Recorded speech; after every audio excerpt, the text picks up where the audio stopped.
Restauración.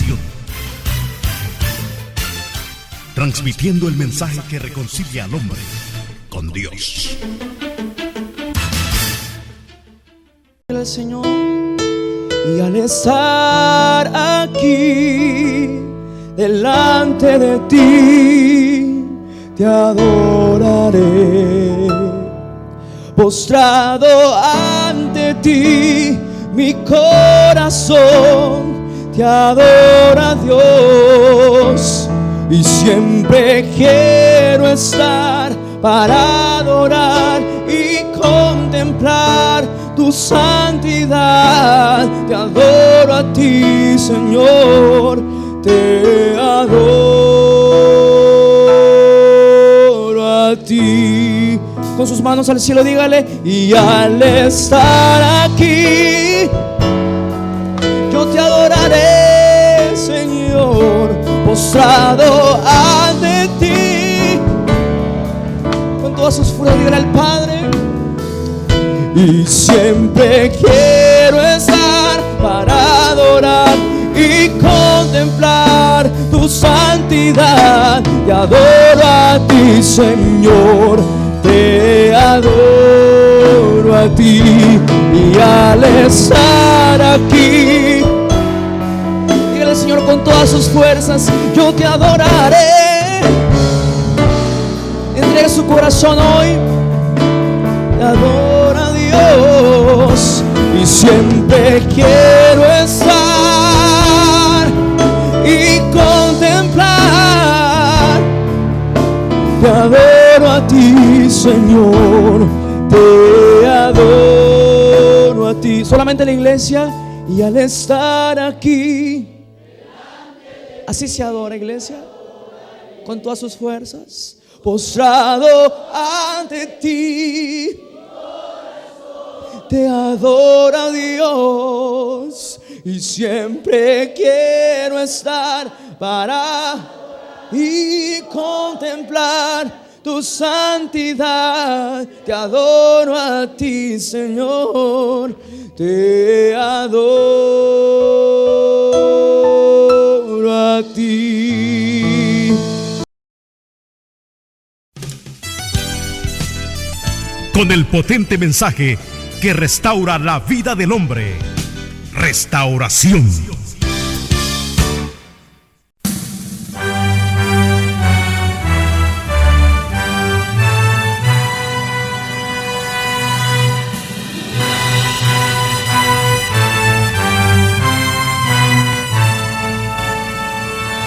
La Iglesia de Restauración en el Valle de San Fernando, California, presenta su programa Voz de Restauración. Acompáñenos, ya que el mensaje de hoy tiene propósitos para su vida. Y ahora con usted, la voz de este día.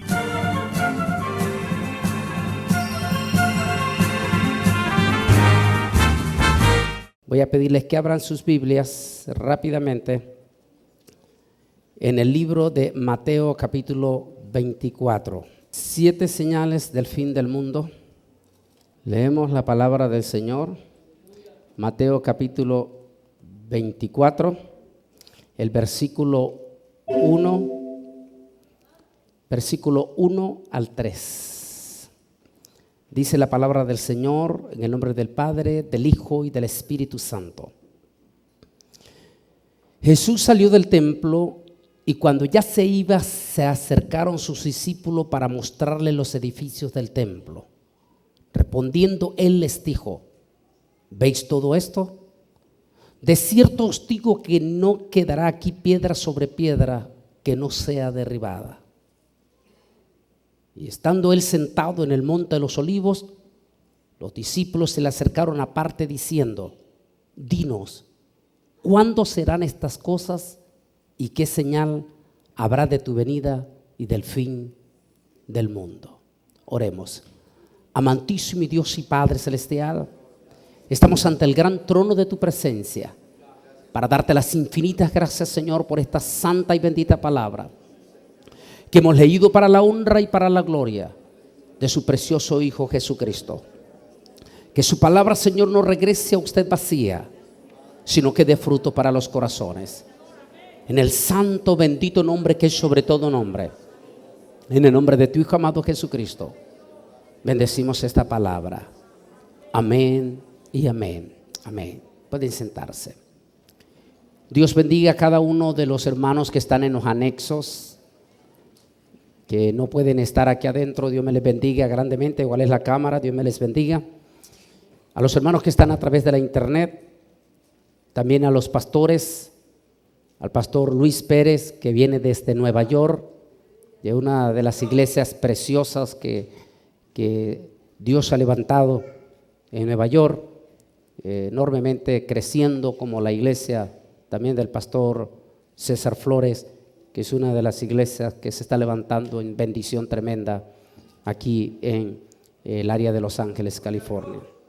En Guatemala, en un país donde en su momento, este país llegó a ser el país abanderado de toda Latinoamérica en el crecimiento de la iglesia evangélica.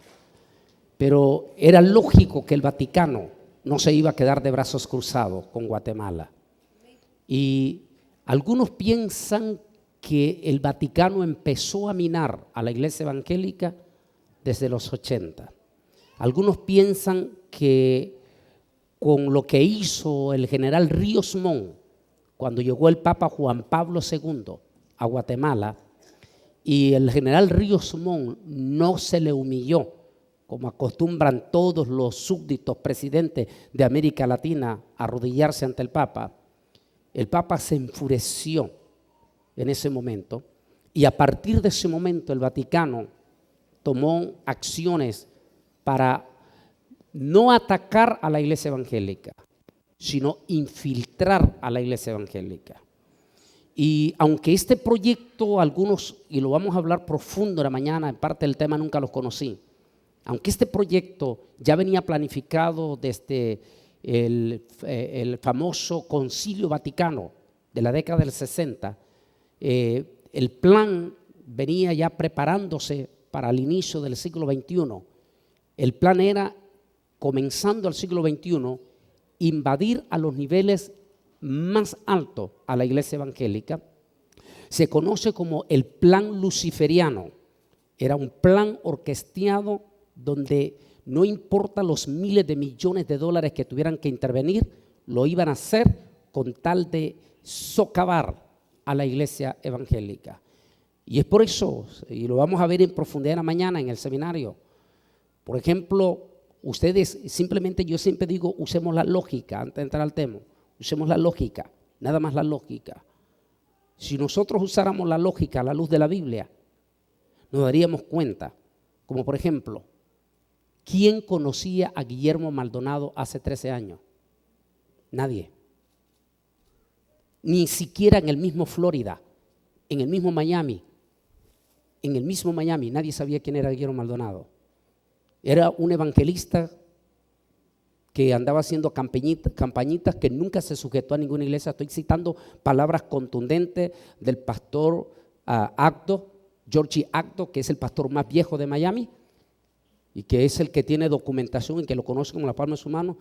Nunca se sujetó a ninguna iglesia. Interesante, porque ahora ellos reclaman ser apóstoles y quieren obligar a que todo el mundo se sujete a ellos cuando ellos nunca se sujetaron. Interesante, ¿no? No se sabe qué concilio lo ordenó. Como por ejemplo, sea lo que sea, el pastor César Flores tiene un origen, qué concilio lo ordenó al ministerio. El pastor Luis Pérez tiene un origen de qué ministerio lo ordenó. Su servidor, tengo un origen de qué ministerio me ordenó al ministerio. O sea, todo ministro debe de tener una historia. El apóstol San Pablo fue ordenado por el concilio de Jerusalén. O sea, todo ministro debe tener una historia. Pero, por ejemplo, ¿quién conocía a Cash Luna hace 13 años? Nadie lo conocía. ¿Cómo es posible que hasta los 90, finales de los 90, era un grupito pequeño y de la noche a la mañana se superlevantó? ¿Cómo es posible que hay iglesias en Estados Unidos anglosajonas, donde la religión de los Estados Unidos de América, la religión de los Estados Unidos de América es el evangelio? ¿Cómo es posible que iglesias tradicionales con herencia que dejaron cristianos anglosajones, ninguna iglesia evangélica anglosajona ha podido construir un templo de $150 millones? ¿Cómo es posible que estos hombres en solo 13 años estén levantando superjugosas fortunas? ¿Quién está detrás de ello? ¿Cuál es el evangelio que ellos están predicando? Sí, es un evangelio, lo voy a predicar en la mañana, que es el tema de esta mañana, y lo quiero tocar más en profundidad en la mañana. Sí. Están predicando un evangelio, y yo digo en el tema que voy a tocar entre la mañana, que vamos a tocar entre la metafísica y el tema nunca lo conocí, donde voy a decir, sí, predicador de Cristo, pero ¿de cuál Cristo? ¿De qué Cristo les están predicando? Porque no están predicando del Cristo de la cruz del Calvario. Están predicando de un Cristo superestrella, pero no el que murió en la cruz del Calvario. Nunca hablan de arrepentimiento, nunca hablan de salvación, nunca hablan de santidad, nunca hablan del infierno, nunca hablan de juicio. Entonces, ¿quiénes son estos hombres? ¿Quiénes son estos predicadores? ¿Cómo es que de la noche a la mañana, uno siendo vendedor de clavos en Florida, de la noche a la mañana se vuelve multimillonario con la fe de Cristo? ¿Cómo es posible que el otro, siendo un vendedor de seguro en Guatemala, vendedor de seguro de solamente 13 años, se vuelve súper multimillonario hasta con su propio avión privado? ¿Y cuál es el evangelio que nos están predicando? Bueno, vamos a verlo. Entre todo esto estamos viviendo tiempos profundamente de apostasía, una apostasía sin precedente, Pero esa apostasía que la vamos a tocar a profundidad fue profetizada por el apóstol San Pablo. Estamos en un periodo duro, en un periodo crítico. Las evidencias de que el arrebatamiento de la iglesia, y por eso vamos a ver las 7 señales, es evidencia que está a las puertas, sobre todo el tema que vamos a tocar en la noche mañana, que se llaman los pecados que llevaron a la destrucción de una generación. Las evidencias que la venida de Cristo está a las puertas es este espíritu de apostasía terrible que estamos viendo. Un espíritu de división que rompe todo entendimiento. Los expertos dicen que en los últimos 13 años se han roto los récords jamás vistos en la historia de divisiones. Espíritu de división sin precedente. En el tema nunca lo conocí, y yo digo y lo voy a sostener que es sumamente delicado. La Biblia nos manda y tenemos la obligación y el derecho de denunciar la apostasía y denunciar a los falsos profetas. Y es bíblico y tenemos que hacerlo, y eso no es hablar de un siervo, porque siempre ellos dicen, no hermano, no hay que juzgar, no hay que hablar mal de los siervos. Sí, no hay que hablar mal de los siervos, de los verdaderos siervos de Dios. Y en este tema, uno de los temas que quiero tocar en la mañana, los tenemos ahí, nunca los conocí, yo explico que es sumamente peligroso hablar y calumniar de los siervos, de los verdaderos siervos de Dios. Dios no nos da permiso calumniar, ni inclusive yo no puedo calumniar aún de los falsos predicadores, de los falsos apóstoles, porque no me da derecho a la Biblia. Yo no puedo decir, por ejemplo, públicamente que los apóstoles fulano de tal y fulano de tal son adúlteros. No puedo, porque yo no puedo probarlo. Se me puede acusar de calumniar. Yo no puedo decir que fulano de tal y tal es ladrón, porque es muy peligroso, porque yo no puedo probar que es ladrón. Yo no puedo decir que fulano de tal es cualquier otra cosa, porque eso se puede provocar como calumnia, y la Biblia no me respalda ni calumniar a ellos, y mucho menos a un verdadero siervo de Dios. Y si nosotros calumniamos a un verdadero siervo de Dios, es sumamente peligroso y delicadísimo. Después de haber terminado el sermón el sermón de los fariseos en el monte del templo, con el sermón de los fariseos se cierra el ministerio de 3 años de ministerio público. Con ese sermón, dicen los expertos, que es conocido como el sermón más duro que predicó el Señor Jesús en toda su vida pública. El tremendo y poderoso sermón de los fariseos. Mensaje duro, durísimo. Con ello cerraba ese ministerio glorioso. El mensaje de los fariseos: fariseos hipócritas, que coláis el mosquito pero te tragáis el camello. Fariseos hipócritas, que parecéis como los sepulcros, por fuera blanqueados, bonitos y bien presentables, pero por dentro llenos de inmundicia, de hueso, de odio, de envidia, de soberbia, de orgullo. Fariseos hipócritas, que hacéis alarde y recorréis mar y tierra para hacer un prosélito, es decir, para estos movimientos apóstatas que hacen alarde de las multitudes de almas que traen, pero esas almas las traen a los pies, entre comillas, a los pies del Señor, pero lejos de hacer los que se convierten, los vuelven 2 veces más hijos del infierno, por cuanto los vuelven apóstatas. Estoy citando Mateo capítulo 23 versículo 15, cuando dice: porque recorréis mar y tierra para hacer un prosélito, y luego que lo habéis hecho prosélito, lo volvéis 2 veces más hijo del infierno. Porque no hay cosa más terrible que es un hermano apóstata. Porque esperanza hay del que está frío que el que es apóstata. La palabra del Señor dice: por cuanto no sois frío ni caliente, por cuanto no eres frío ni caliente, sino tibio, te vomitaré de mi boca. Ojalá fueses frío. Al decir frío, está hablando de una persona inconversa. Porque una persona inconversa puede ser el más grande impío, puede ser hasta un sicario. Sin embargo, ese sicario, si usted le habla de la palabra de Dios, del evangelio de Jesucristo, ese hombre reconoce que es pecador y acepta a Jesucristo y es salvo. Pero no hay catástrofe más grande que es hablar a un apóstata. Porque el apóstata ni es frío ni es caliente. Y esa es la catástrofe que están viviendo las iglesias apóstatas, como la de Cash Luna, como la de Guillermo Maldonado, como la de este señor Molina aquí en Los Ángeles. Esa es la catástrofe que están viviendo. Sí, tienen llenas las iglesias, pero ¿cuántas de esas almas son salvas?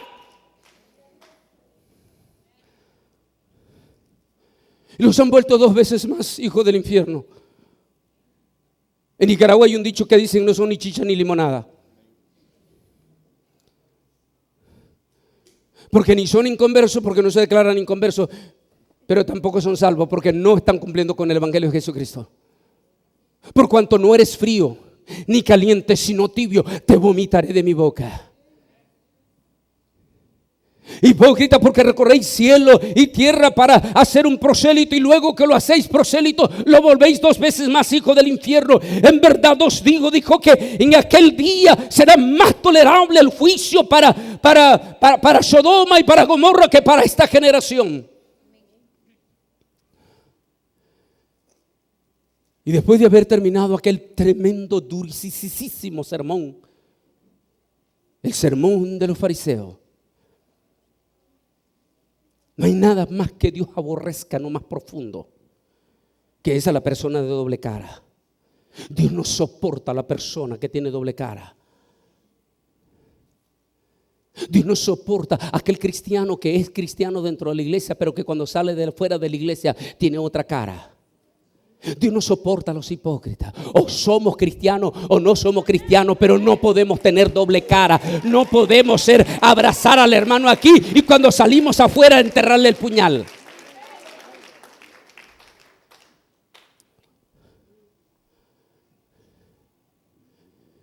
Después de decir esas palabras duras, aquel pueblo puso oídos sordos a su mensaje. En ese momento él abandona el templo y sale por la puerta, el pórtico de Salomón.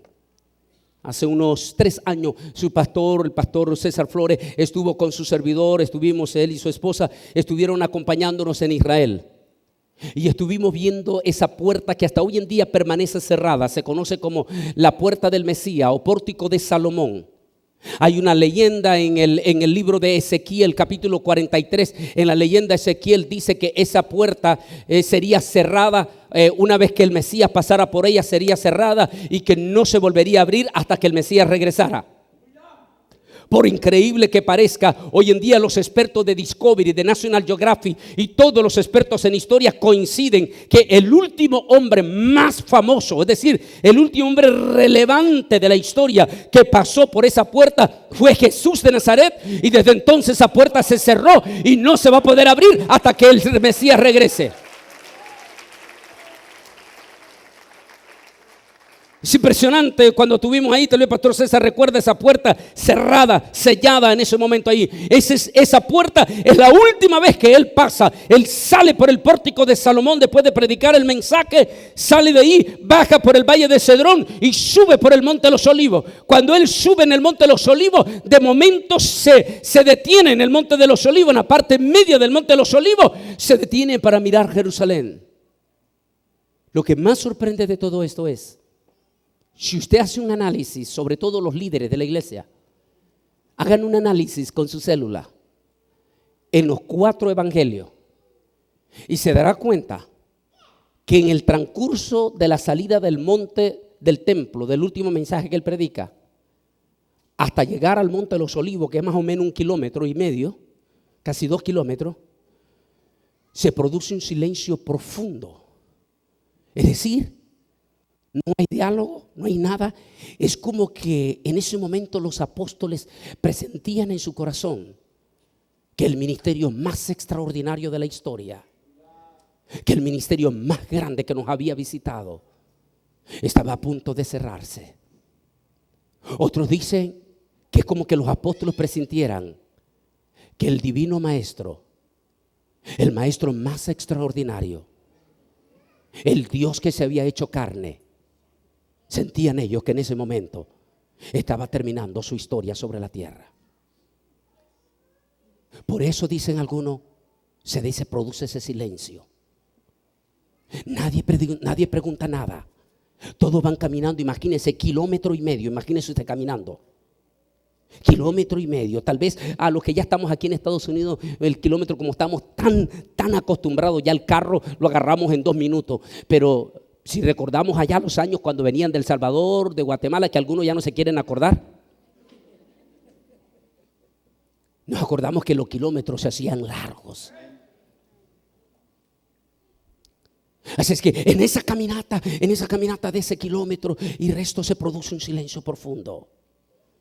Ningún discípulo, ningún apóstol pregunta nada. De momento el maestro divino se detiene en el monte de los Olivos. En ese momento se detiene para mirar hacia el monte del templo. Desde el monte de los Olivos se puede ver el monte del templo, donde estaba el templo, en una forma perfecta hasta hoy en día. Era el primer día de la fiesta de la Pascua. De acuerdo a la época de Jesús, ese primer día, multitudes israelíes de todo el país y de los países vecinos judíos en todo el mundo vienen al templo para iniciar el primer día de la Pascua y prepararse para la celebración del Cordero Pascual en el día tercero. Así es que ese día el templo estaba lleno. Cuando Jesús se detiene, aproximadamente algunos piensan que eran por ahí de las 3 de la tarde, cuando Él se detiene frente al monte de los Olivos, Él puede ver a aquella multitud de judíos que están en el templo y puede ver a todos ellos que están inclinándose en el templo, adorando a Jehová de los ejércitos. En ese momento Jesús, mira, los queda viendo. De momento, según analizamos bien profundo el Evangelio de Mateo, describimos, porque no olvide usted que Mateo fue escrito en hebreo y por eso la traducción, yo tengo el Evangelio de Mateo totalmente en hebreo y es más precioso leerlo en hebreo porque está más amplia la información. En el Mateo en hebreo dice que las mejillas del Señor empiezan a empaparse en lágrimas y Mateo lo llama llanto de Jesús, así lo traduce Mateo 24, llanto de Jesús con dolor por Jerusalén en el hebreo. Llanto de Jesús, lo que da a entender que Jesús comienza a llorar, pero a llorar profundamente. Una vez yo pregunté a un rabino en Galilea, cuando la primera vez que fui a vivir a Israel, cuando era muy jovencito, le pregunté a ese rabino, tenía curiosidad, qué significaba llanto con dolor para un rabino. Y entonces ese rabino me dio la clave. Él me dijo, hijo, en Edad Media, cuando los judíos, cuando los rabinos lloraban por Jerusalén, cuando recibían noticias, por ejemplo, cuando venían judíos que iban a visitar la tierra de Israel que estaba ocupada por las potencias gentiles y regresaban a la sinagoga, Y cuando venían a la sinagoga, cuando se daba cuenta que había un judío que había visitado Tierra Santa, inmediatamente se le daba privilegio en la sinagoga para que él diera testimonio cómo estaban los lugares santos. Y entonces aquel judío se paraba y decía: estuve en la ciudad santa de Jerusalén y el lugar, el monte del templo, está convertido en basurero sanitario. Sí, Señor, porque los árabes, los hoy llamados palestinos, convirtieron los lugares santos de Israel en lugares de basureros sanitarios.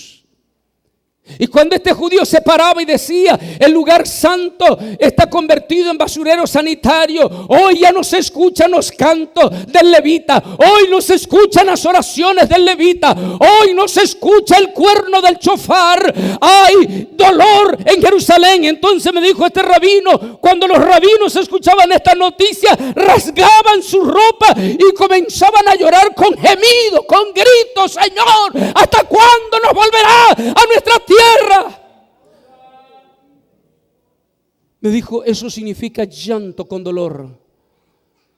Lo que quiere decir entonces que cuando Mateo dice que Jesús lloró, llanto de Jesús por Jerusalén con dolor, en ese momento el rabino Jesús comenzó a llorar profundamente. Y mientras lloraba viendo a Jerusalén, los discípulos registran en su historia, entre sus labios salían aquel susurro de sus labios que decía: Jerusalén, Jerusalén, que matas a tus profetas y apedreas a los que te son enviados. ¿Cuántas veces quise juntar a tus hijos como la gallina junta a sus polluelos debajo de sus alas?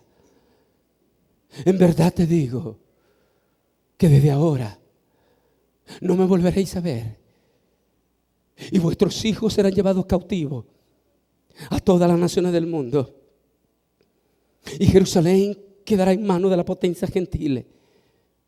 Y no quedará piedra sobre piedra que no sea derribada. Y así permanecerá hasta aquel día en que estés lista para decirme: Barú Ahabá Hashem, bendito el que viene en el nombre del Señor.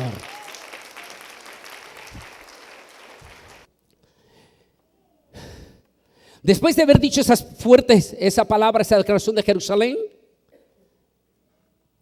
la imagen nos da una idea. En ese tiempo el monte de los Olivos estaba despoblado, no habían habitantes. Es que Israel, lo que más se caracteriza sobre todo de Jerusalén, es por haber mucha piedra. Así es que esta imagen nos da una idea más exacta de cómo estaba en ese entonces el monte de los Olivos.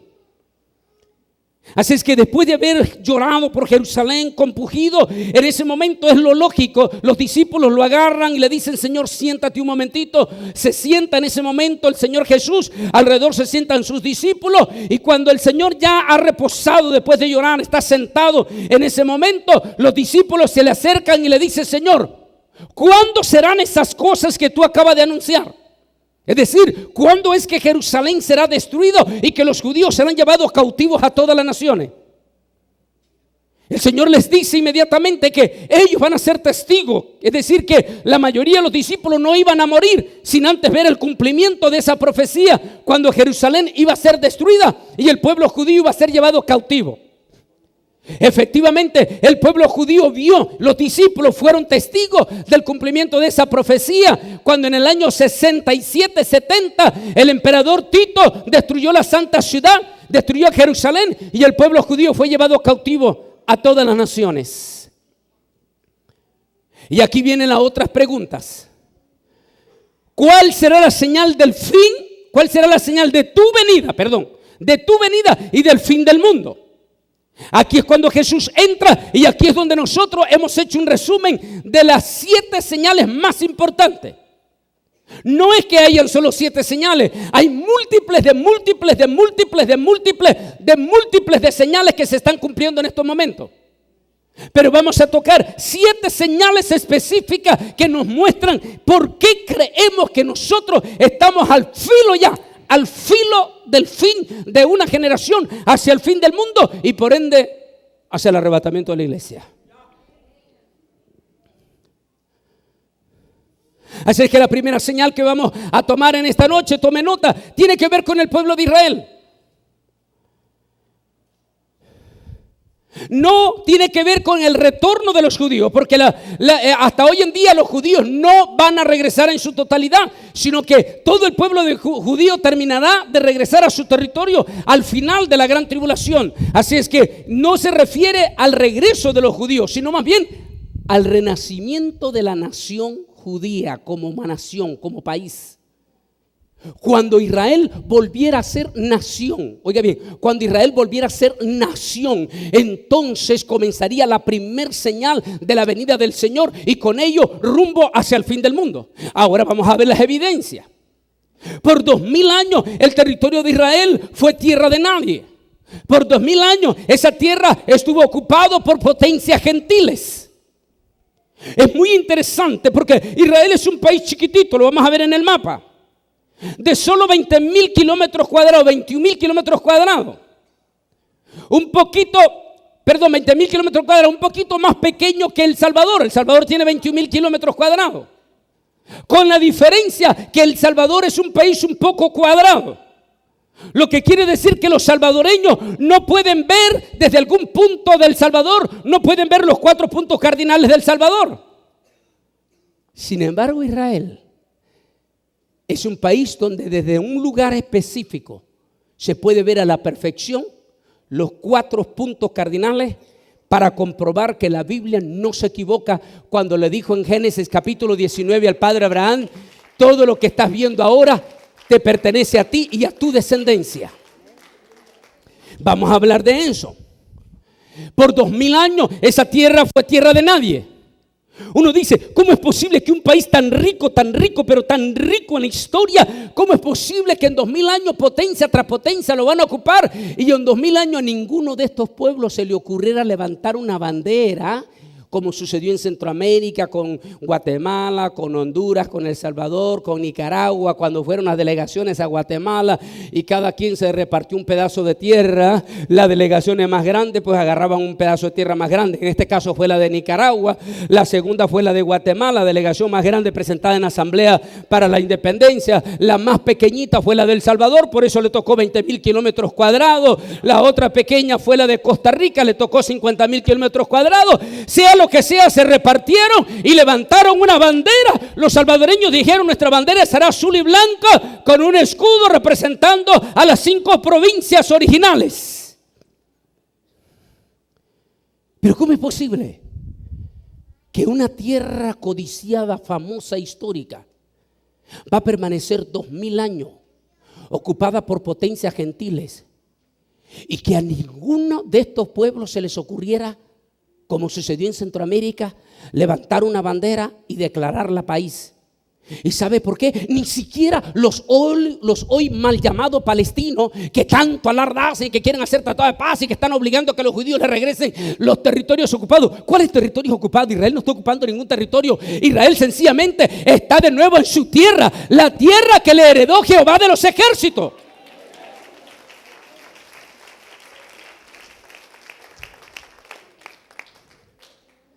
Sin embargo, ningún país levantó, ni los palestinos. ¿Y sabe por qué? Porque la Biblia ha dicho que esa tierra solo puede ser nación de un pueblo. Y solo ese pueblo podía levantar una bandera en ese territorio. Y ese es el pueblo de Israel, o los hijos de Abraham, o los descendientes de Abraham. Así que por 2000 años no se levanta bandera hasta que en 1948, me regreso 6 meses atrás.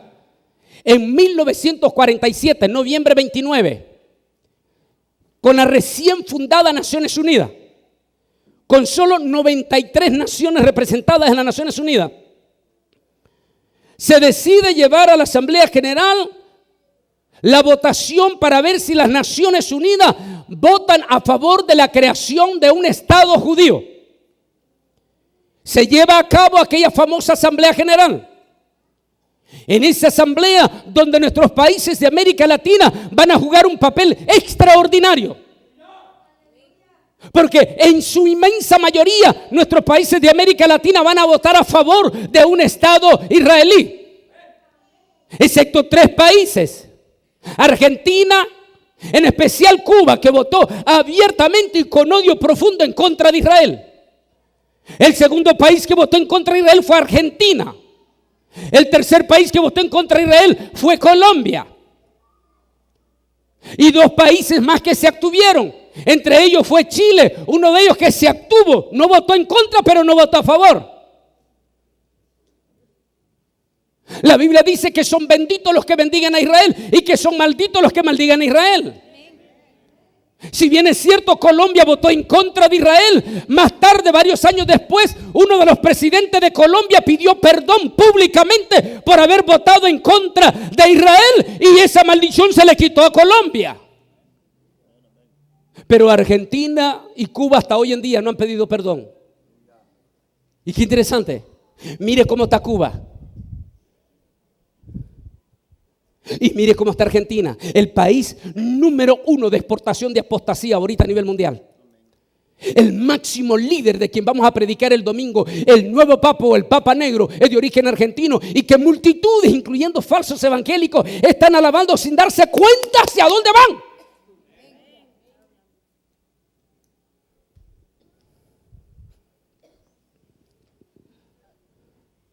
Y bendeciré a los que te bendigan y maldeciré a los que te bendigan. El resto de toda nuestra América Latina votó a favor de Israel. Inclusive se destaca el impresionante voto de Guatemala. No necesariamente el voto, sino la hazaña que hizo el famoso poeta Granado de Guatemala. A ver, ¿cuántos hay guatemaltecos aquí? Levanten la mano. El voto de Guatemala, el famoso poeta Granado. Por eso se recuerda a Guatemala hasta el año pasado, hasta noviembre del año pasado, cuando Guatemala se revierte y vota en contra de Israel. En la misma fecha que 65 años atrás había votado a favor de Guatemala, a favor de Israel. El famoso poeta Granado. Israel necesitaba con urgencia convencer a los rusos para que votaran a favor del Estado de Israel. La delegación.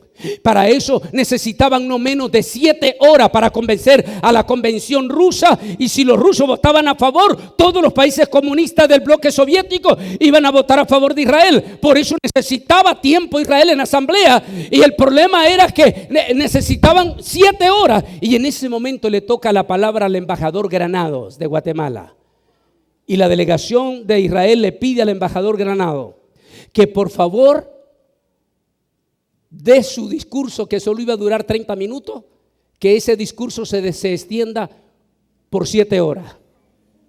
Y como había el derecho de la palabra, el embajador Granado de Guatemala aceptó y pasó 7 horas dando el mismo discurso. Dicen que repitió más de 77 veces las mismas palabras, el mismo discurso. Y los árabes pataleaban y le decían: ya, deja de hablar. Y el embajador Granado decía: no, es mi tiempo y yo voy a hablar hasta que a mí me dé la gana, porque es el tiempo en la Asamblea General. Y es lo que él esperaba, la señal de la delegación judía.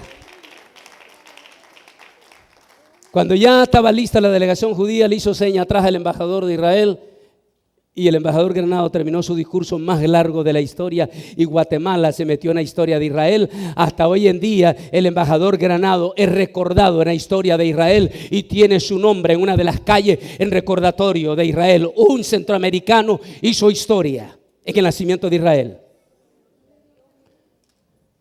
Y así, aquel 29 de octubre de 1947, las Naciones Unidas vota a favor del Estado de Israel, y aquel 14 de mayo, 6 meses después, se da el nacimiento del Estado de Israel.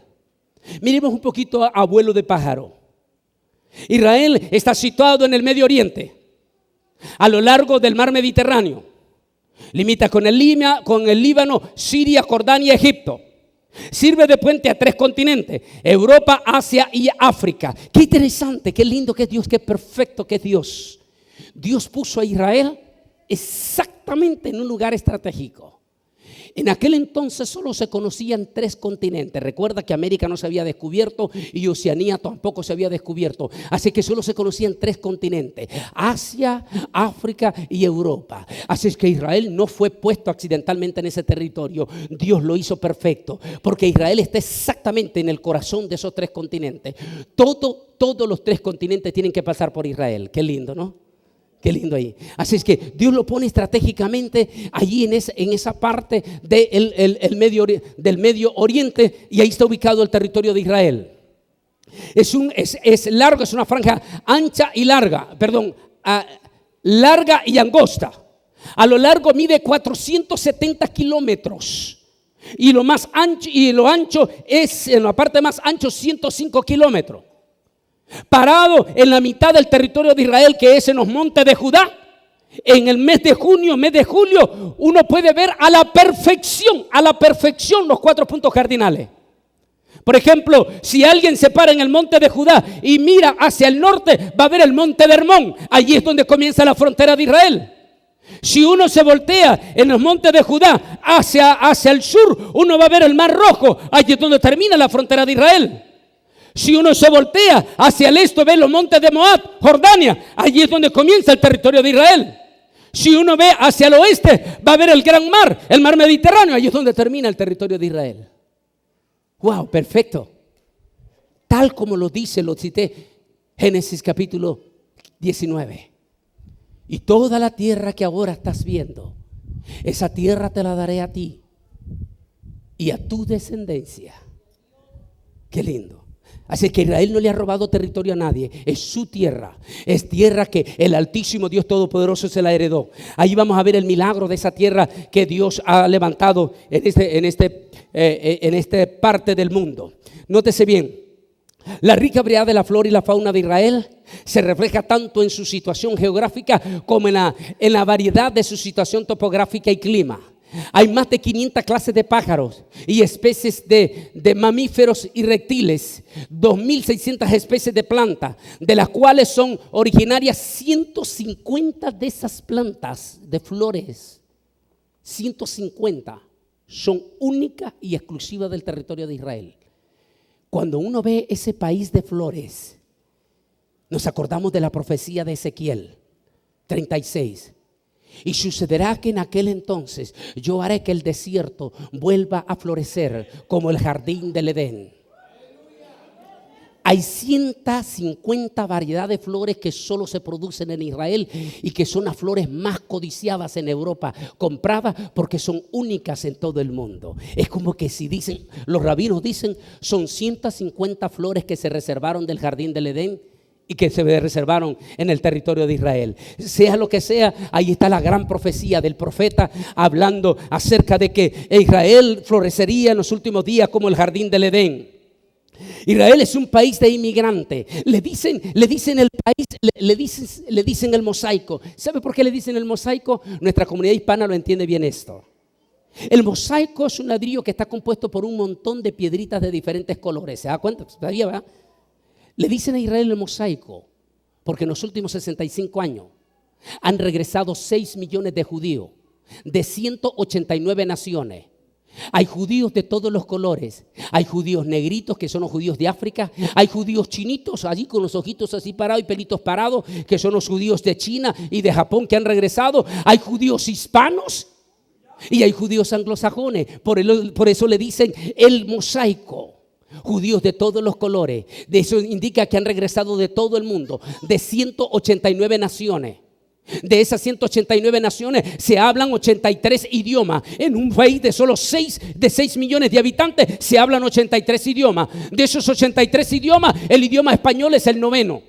Lo que quiere decir que tenemos una buena presencia de judíos de Hispanoamérica que han regresado a Israel.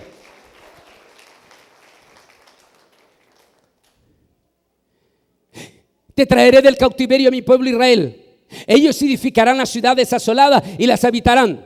Plantarán viña y beberán de su vino. Y harán huertos y comerán de su fruto. Pues lo plantaré sobre su tierra y nunca más serán arrancados de la tierra que yo les di, ha dicho Jehová Dios. Amós 4:14. Qué lindo, porque eso se ha cumplido al pie de la letra. ¿Sabe qué? Mire las estadísticas aquí. Dice: y sembrarán árboles y comerán de sus frutos. Israel ha sembrado en estos últimos 65 años 205 millones de árboles. ¿Y sabe cómo se puede ver el milagro de esa profecía de Amós?